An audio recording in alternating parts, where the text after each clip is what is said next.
This video update is for my internship committee. As you can see, things are kind of a hot mess over here, so we're a little behind schedule and also a little ahead of schedule. We'll get to that in a moment. So, hi, my name's Helen HP Rivers. This level of informality is only for my internship committee and only because it is entirely comprised of colleagues and lay leaders who have already seen me like this at some point in my life.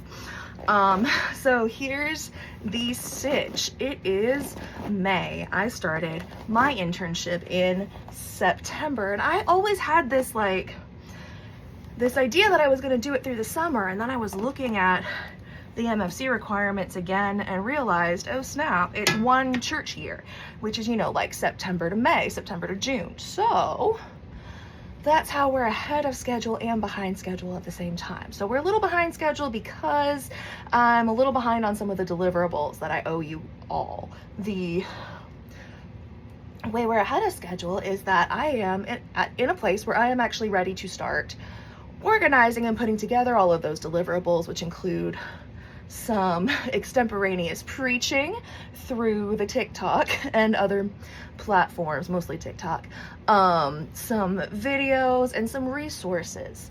I've also just launched something really cool, which is the Blessed Be Community Ministry Hive, which is a community ministry website that I'm putting together. Because I think one of the big issues that we face in Unitarian Universalism is that there aren't a ton of us and we're all pretty spread out. So when somebody's doing a really cool community-based ministry like in California or Washington or Oregon somewhere, we might not necessarily know about it over here in the southern region, just because there's so much going on and there's so many of us. UU is in an interesting place, which I've observed in a lot of our congregations lately, where a lot of our congregations also are, which is in a growing place. We're having growing pains because we don't want to be corporate, right? We don't want to be the Vatican. We don't want to have central leadership that's antithetical to our theology and our polity, right? But we are big enough that we do need some sort of central organization, even if it's not an authority figure. And a lot of us want or expect that to be the UUA, but that's really not the UUA's role, right? So we have to figure out, now that we've outgrown sort of like these processes that worked a lot, worked when we were smaller. We have outgrown a lot of those processes that worked when we were smaller, much like when our congregations go from being like a pastoral size congregation to a program size congregation, where they have some growing pains and they have to figure out where to streamline, where to modernize, and where to keep things the way they've always been, in order to maintain the history of the tradition, right? And the traditions of the tradition. So that's just to say we're all in a weird place. That's okay, not even considering, current events and all that jazz. And I'm going to name that my internship committee has been non-traditional. It's been non-traditional because I cannot, in good conscience, as someone who is doing work rooted in equity and a lot of research and exploration into things like burnout, I can't in good conscience ask my colleagues and these lay leaders and from some of the congregations I've served to put in a ton of unpaid labor for my internship. It just doesn't quite feel right. So I'm streamlining that process as much as I can for them. And I'm also just acknowledging that, I know that these people are busy. I know that these people are providing a service to our faith by being available to be on my committee and give feedback on my ministry and my work. And I really, really appreciate it. And I respect them too much to drag them into a committee meeting just laden with minutia every month when the world's on fire. So this is going to be my mid-internship update. I'm going to give you a month-by-month update, and then I'm also going to provide a couple videos of my video blogs in chronological order, so you can check those out too. My goal is to provide you with no more than 30 total minutes of video to watch and consume, so that you don't have to spend hours on this, at the end of the semester and everything else. Thank you so much for being a part of this journey. I am just so floored by the people I get to work with and the work I get to do, and I'm so thankful. So thank you so much. Take care. Greetings. So just for a friendly reminder, this is an update on my internship so far. I have been in internship since September 2024. Now from October to February, I was also in CPE. I took took a lot of care to document my time throughout that period, and separate what was CPE and what was internship. I've got all the timesheets and everything with that. And I actually feel like doing CPE in this way during internship in a community-based setting was awesome, and definitely something that might be a path for more folks, especially with the CPE instructor I had, but that's another bit later. Okay, so we're gonna start with September. In September, I didn't know that I was an internship yet because I had already turned in my proposal and I was waiting to hear back from the MCO director. And then in October, the hurricane happened. Hurricane Helene came through and really just kind of messed up all my plans for everything. And I kept working on Blessed Be by HP.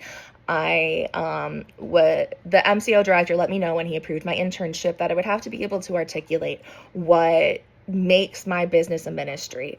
And I'm going to address that all at once in one later. So that's there. So I preached at Foothills UU Fellowship. It was the first time that I preached from an outline, not a full written sermon. And I think it went pretty well. I definitely felt stiff and uncomfortable. It was the first time I'd preached for a congregation other than my home congregation in a while, since I lived in Georgia.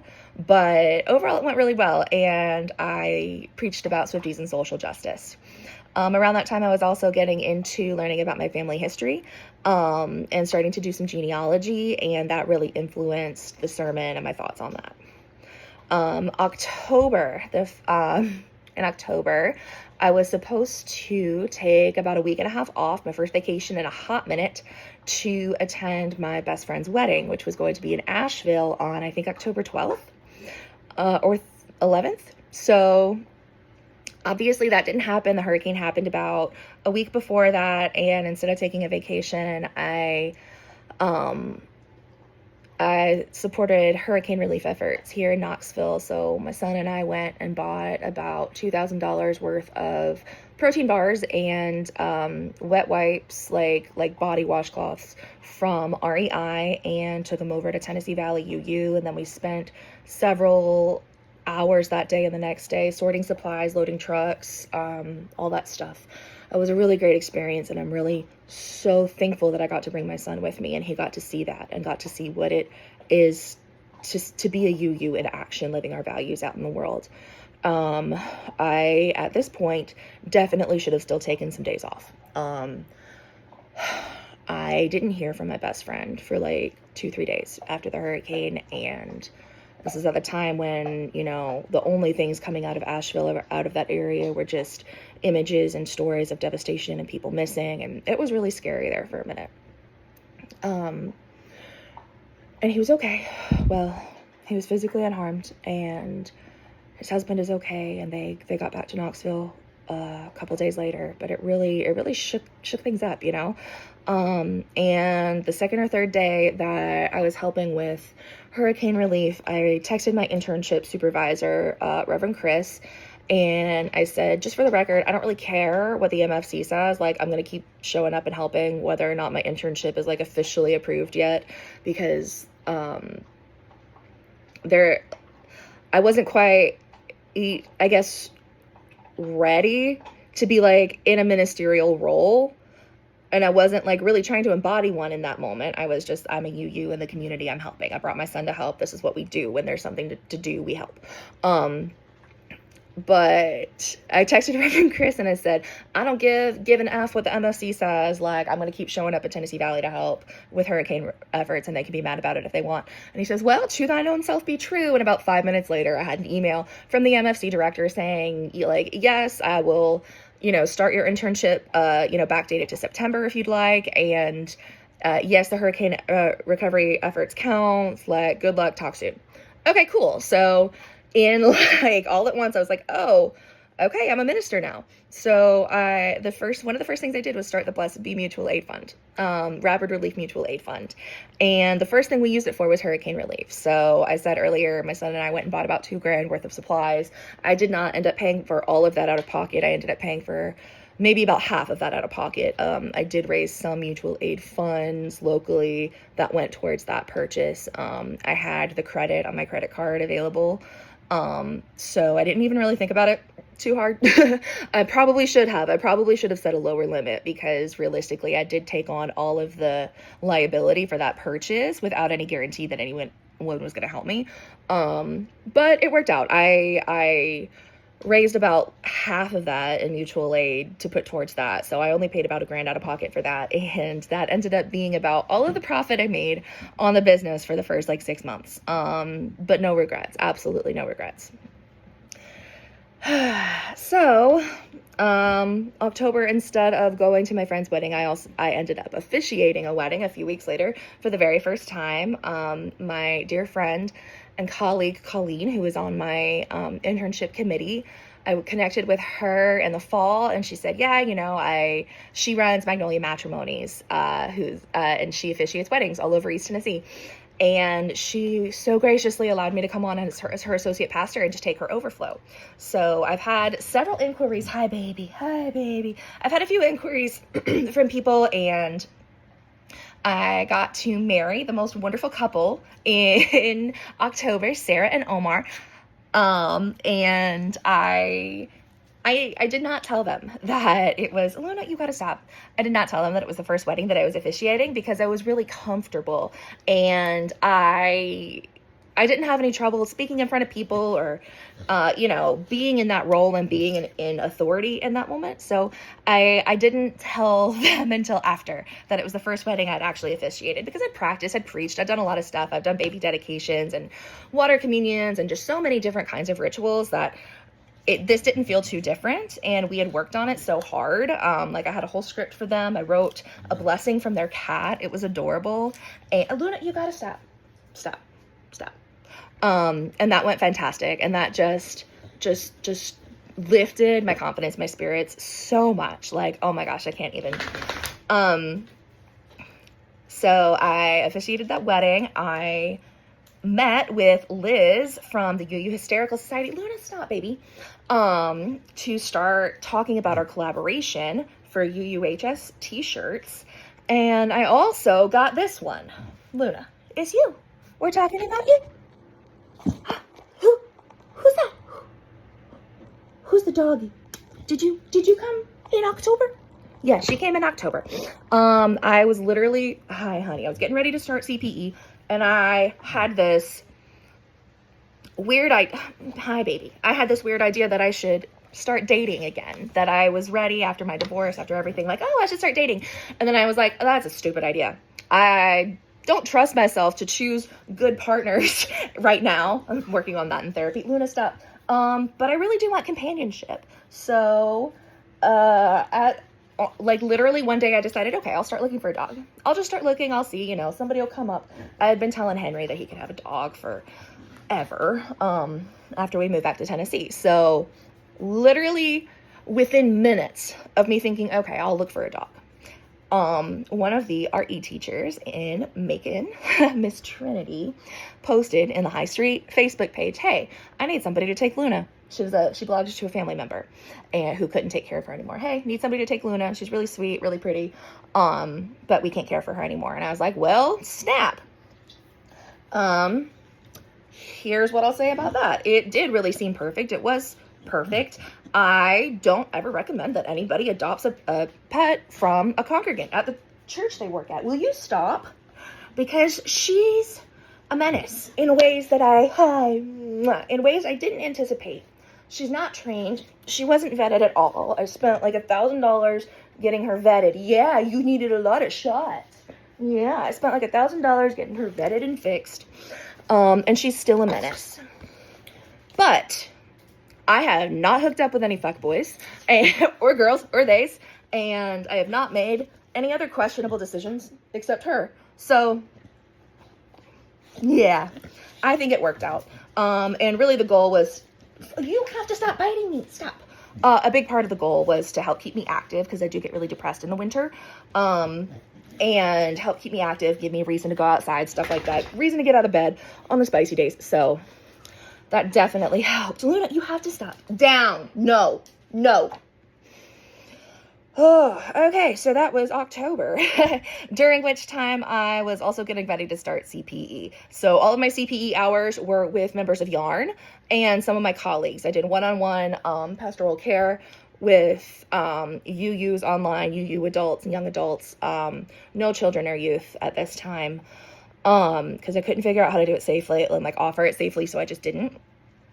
But I was also working on the Laredo Fall Con conference planning team, and that was such a fun project because I applied to help with the event planning, and then it turned into an opportunity for my business. We ended up making these amazing blankets, and everybody got to choose their favorite style for the Laredo conference and got their blankets sent to them ahead of time, and it worked out so amazingly, like so amazingly. It was wonderful. And I had so many people message me and say, like, I can't tell you how much I appreciate this. Like, I was having such a bad day, such a hard time, and just being able to be physically wrapped in the love of my colleagues from Laredo, like, made such a difference. And that just, oh, that fills me up. I wanted people to be happy, and like, I love for people to get like a dopamine hit from my stuff. But when it actually serves like an emotional, spiritual, like beloved community purpose, that's just even better. So November was Laredo Fall Con. It started like the day before election day, I think, or and that was rough, or the day after election day, and that was spicy. But I also got to set an altar of banned books. I made a beautiful video of it, but I actually didn't post it because you can see glaringly on this altar from the angle I'm at that that the hymnal that I used in this altar belongs to a church I used to work for. And I accidentally moved with me, but I am gonna send it back to them once I don't know. I'm gonna send it back to them at some point. Maybe I'll give it back to them at my ordination. But I will give their hymnal back and buy my own at some point. But I just thought that was funny, so I took that video down. But FallCon was great, and the best part was that I got to do the chaplain training for FallCon. They didn't have an up-to-date chaplain or CRT training process or like instructions or like slide deck or anything. So I did all of that for them, that they can continue to use in the future. And I coordinated the chaplain CRT team, and it was so chill. I love being a chaplain for my Laredo colleagues because we need them so bad. We need chaplains so bad, and we need our Laredo colleagues so bad. And I really love being a chaplain for them because I get it. Like, I understand the work side of it and the parenting side of it, and the being a DRE and being a minister and working in a congregation and all of the things. And a lot of my colleagues are neurodivergent, and that's been something that it's been really great to be able to support them in, you know? So FallCon came the same week as Election Day. That was pretty rough. I woke up on Election Day or the day after Election Day, to a message from my supervisor in Macon saying, "I'll never stop fighting for you." And I was like, oh shit, I guess Trump won. That sucks. But you know, we kept going, and I don't even remember the holidays. I barely remember the holidays. I remember I ordered all of my son's Christmas presents at like the end of October online because I knew I wouldn't have time to shop much. And right before we all went on break for Christmas, something happened in Yarn, and I worked with our UUA staff, the Yarn board, and leadership to remove someone from the community who was causing harm. And that was really challenging in a lot of different ways. Like, that's one that I'm going to have to make a whole video about. But that was really challenging in a lot of different ways, and I handled it. And I handled it like a minister. I was talking to my supervisor throughout this, and my CPE supervisor, but I handled it, and I knew how to handle it because of things that had happened in the past and work experience from the past. So it was hard, but it was good. And I'm really glad I did it. I'm really proud of myself. And, you know, I ended up using part of that situation as one of my verbatims for CPE. And I got feedback from my colleagues and peers just about how I handled it and how much they appreciated seeing how I handled it. And that did a lot for my confidence, honestly, because I constantly suffer from imposter syndrome. And one of the biggest things that's happened throughout this internship process is I've really grown into myself and really come to appreciate that I do know what I'm doing. I do have a lot of experience. I do have great ideas and great observations, and I do have really important things to contribute to our faith and to my work and to my call. So I'm just really thankful for that. And yeah, in December for Yarn, I did an affirmation advent. We did 31 days of affirmations on our social medias, and that actually went really well. That was really cool. And I'm glad I got to do that. I'm really thankful for Yarn and really proud of them for taking a chance on me, right? So that's September through December. Let's see, in January, I wrapped up the Mosaic project, which I've actually been working on for like 2 years now. I am the editor for the UUA's Mosaic Anti-Racism Lifespan Religious Education Curriculum. And I wrote several sessions. I wrote a session for almost every age group and every identity, almost. Not quite every single one, but many of them. And that was such a pleasure and an honor to work on. I got in on the ground floor of the project like two years ago.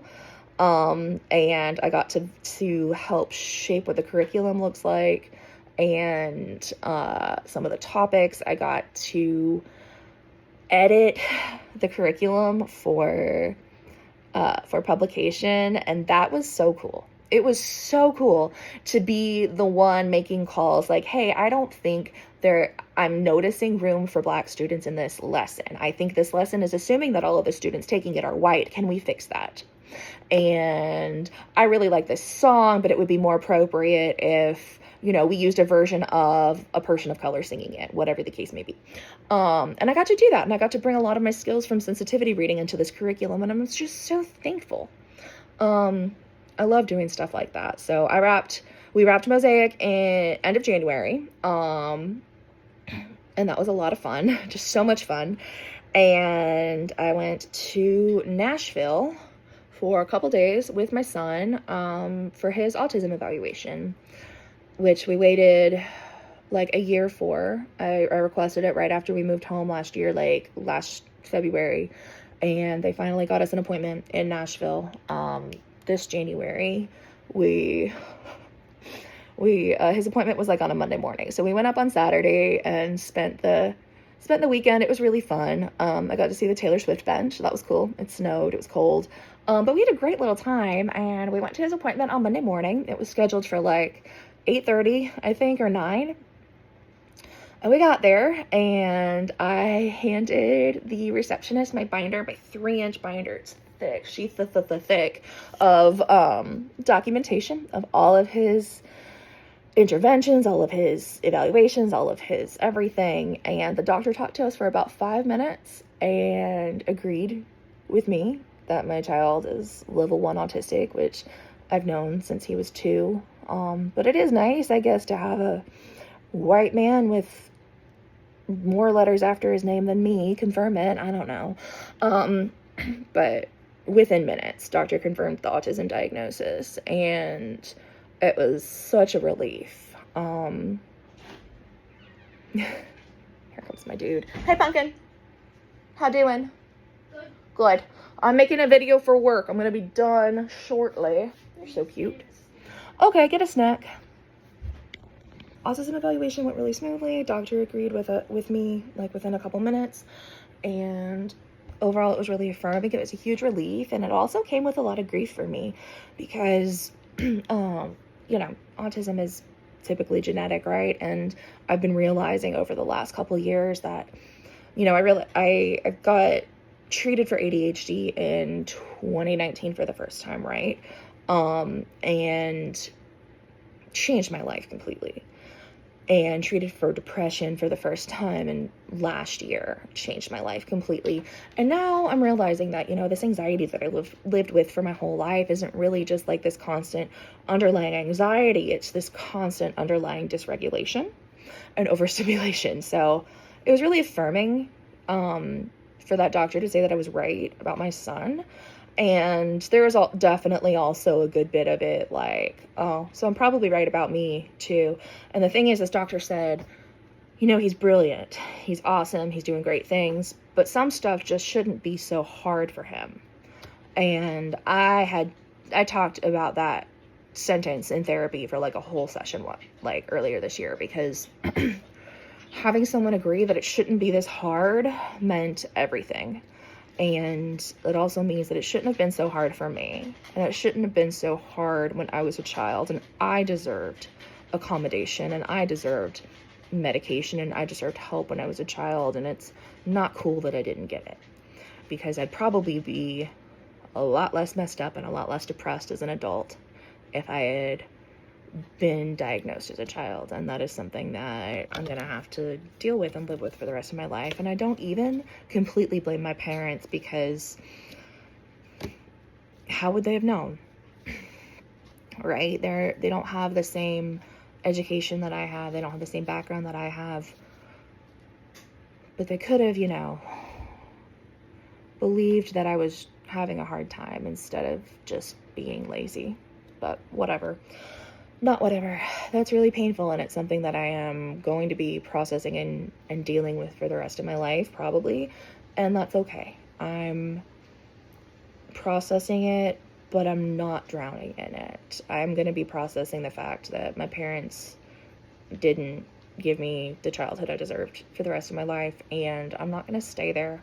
I'm not going to ruminate there. That is just a fact of my life, the same as anything else. I have a grandfather I never met because he died before I knew that side of my family. That's just a fact. It just is what it is. I don't talk to my parents anymore. It just is what it is. Just is what it is. So right after we got back from Nashville, about a week after, I got sick. I got real sick. I had the flu, I think, and I lost a whole day. It was actually really scary. I went to sleep after class on a Thursday night at like 10, maybe like 9:30 or 10, and slept until Saturday morning. And my kid was fine. He took care of himself. He woke me up a couple times and got peanut butter and stuff. It was fine. On Saturday, I called his granny to come get him. But that was really scary. And I was flat on my butt, just wiped out sick for several days. And I missed my medicine for 2 days. And I had a little bitty breakdown, little bitty manic episode that took me several weeks and a lot of hard work and therapy to sort out. My supervisor at the church very graciously gave me a couple weeks to just deal with what I needed to deal with and take care of myself, and I'm so incredibly thankful. And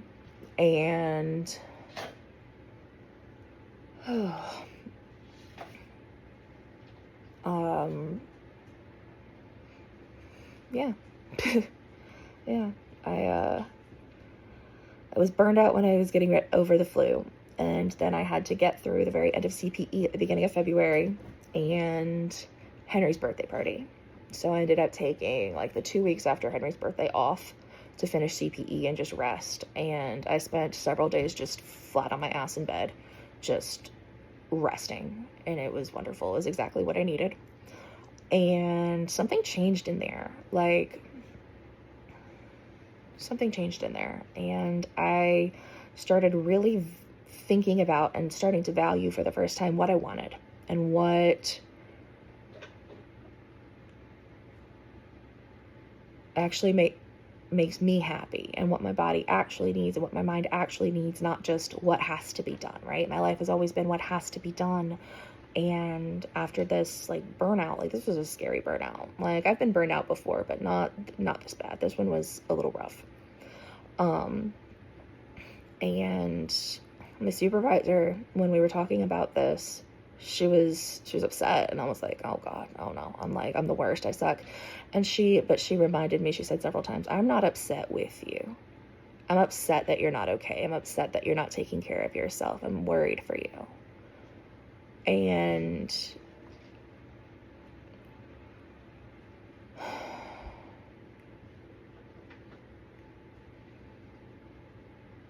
I don't know, something about that whole interaction just changed my brain chemistry. And I started really focusing on and thinking about and caring about what I actually need to be well. So one of the things I did while I was on that little burnout leave for a couple weeks was I went and saw my favorite band. I have been in love with the band Augustana since I was in middle school actually. And they were opening for another musician here in Knoxville for a show, and I decided I wanted to go, and I wanted to take Henry, and I don't even remember who the main artist was, because I went to go see Augustana, and it was amazing. It was so amazing. Oh my gosh. Hey, Falcon. What you doing? You want another peanut butter and jelly? Okay, you can make it. You got this. So I got to go see Augustana, and that was awesome. That was something I wanted to do for a really long time, and it was one of the first things I did, like, just for me in a really long time, and that was great.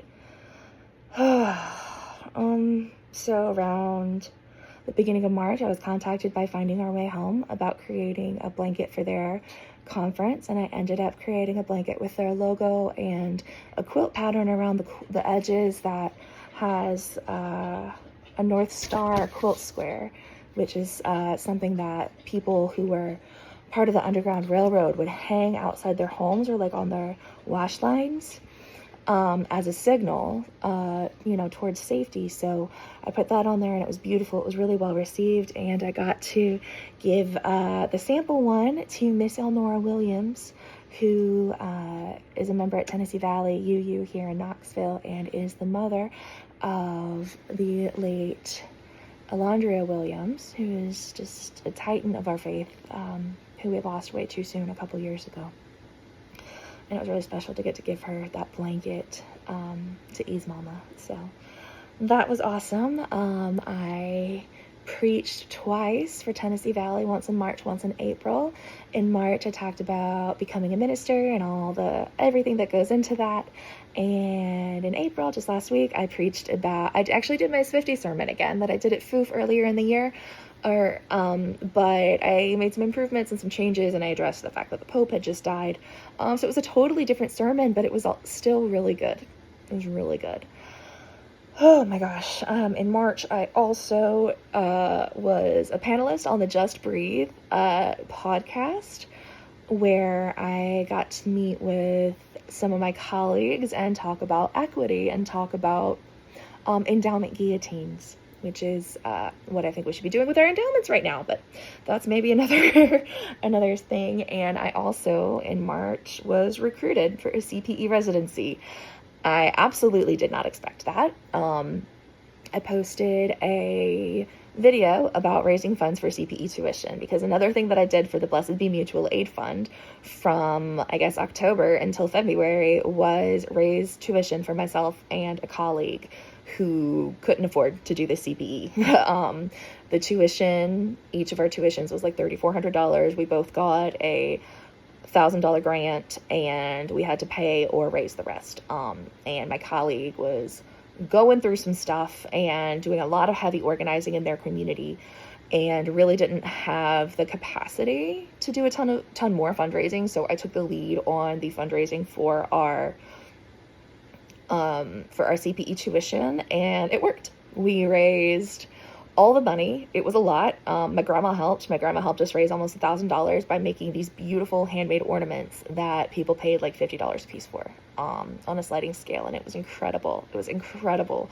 and I set up the whole thing through my shop, and it went really well. And my grandma's already working on this year's batch because she wants to keep doing it.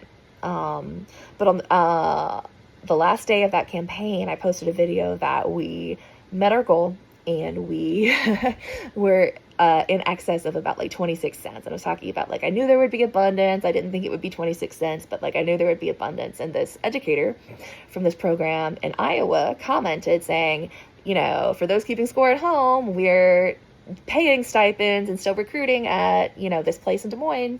I was like, oh, that sounds nifty. Like, tell me more about it. I didn't even didn't remotely think that I wanted to do it.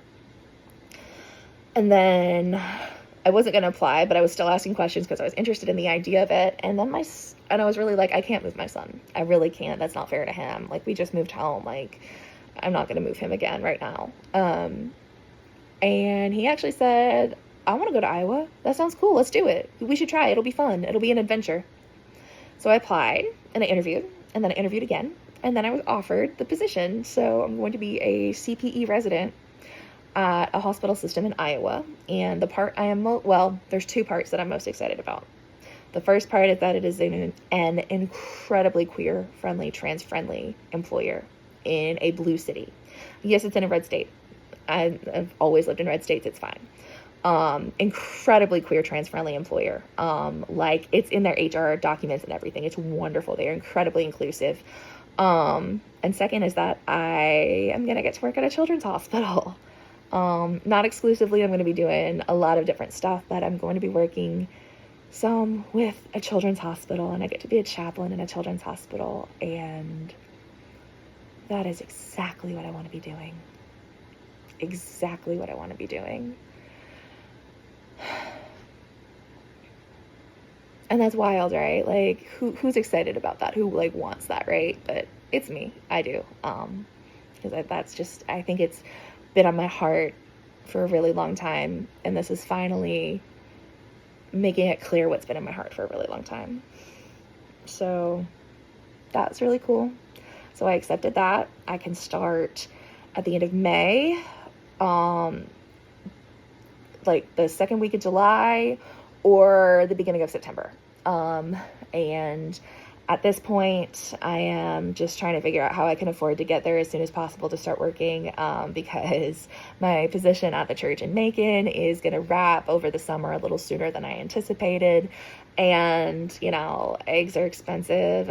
Actually, I always buy free range, like, organic eggs, or like pasture raised organic eggs. So they're always that price, but like other shit's more expensive. And anyway, I'm ready to be doing this and doing the next thing. So that's my internship update. We're gonna, let's see. In April, I went to Hands Off. That was cool. I went to Hands Off. I volunteered to serve as a movement chaplain for the May Day demonstration, but then it was rescheduled for rain. And I've really, like, just come into this place the last several weeks of, like, what I'm doing is enough. I don't have to do every single thing. What I'm doing is enough. My ministry is important. My work is important. And what I'm doing is enough. And I think community ministry is almost so subtle that if you blink, you'll miss it. It's like, I'm not going to advertise that in the last, 9 months, several people that I went to high school with have reached out wanting to talk about religious trauma. People I've known for years and have never spoken to about religion have reached out to me because they know I'm a safe place to ask questions. People in my community who I don't even really talk to, I'm not necessarily close to, are paying attention to what I say and how I respond to things. And my presence is making a difference in my community. And it's positive. And I know that I'm a good minister. I know that I'm doing good ministry. And I know that what I have to offer is not only enough, it is more than enough. It is exactly what the world needs, and I am so thankful for the opportunity to share it. So over the next couple months, I am focusing really hard on GA stuff for the shop, on getting ready to move for residency, and finishing up all of my internship requirements so that I can hopefully see the MFC this fall or winter. I was thinking about September, but it's going to be like the same week that my job starts if I start then, so probably more like December, give myself some more time to finish up. But I'm meeting with the MCO director next week to just go over things and see where I'm at and see if September or December makes more sense. But either way, I'm anticipating being ordained next spring or summer. And it might be that like I move home next summer and get ordained. And that would be really cool. I don't actually know if I want to be ordained at my home church or at Tennessee Valley. I'd actually like to be ordained in Tallahassee, but I don't think I want to go there. But I'm so excited and I'm so thankful. And I'm so thankful for all of you who are watching this. This is a big update. It's been going on for a long time. My goal is to keep it about 30 minutes. We'll see how that goes. And thank you. Like, just thank you, because I couldn't do this without all of you, and I couldn't do it without the encouragement of the people around me. It can be really lonely. It can be really isolating. That's something that my pastor, Reverend Carol, told me recently. Like, it is lonely. It is isolating. We have to root ourselves in the nourishing parts as much as we can, because it is hard. This is a hard path. This is a challenging path, and there's nowhere I'd rather be. So thank you. I appreciate you. Thank you so much. I love you. Blessed be.